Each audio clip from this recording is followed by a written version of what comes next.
او راغله بیلونه منګه خفه کړو لګولې د ټیکسونه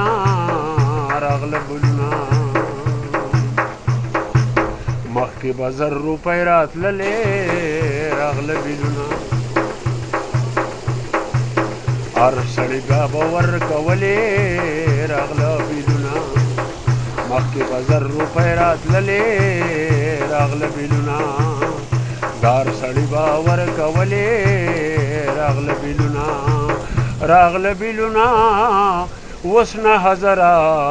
او روپۍ رالې مړې کړم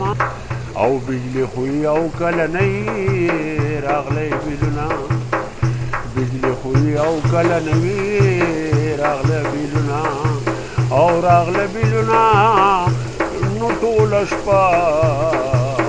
چې بجلی نه ځانګرونه راغله بیلونه خلک خفه دی او لګولې د ټیکسونه راغله بیلونه او راغله بیلونه او دغه لاسه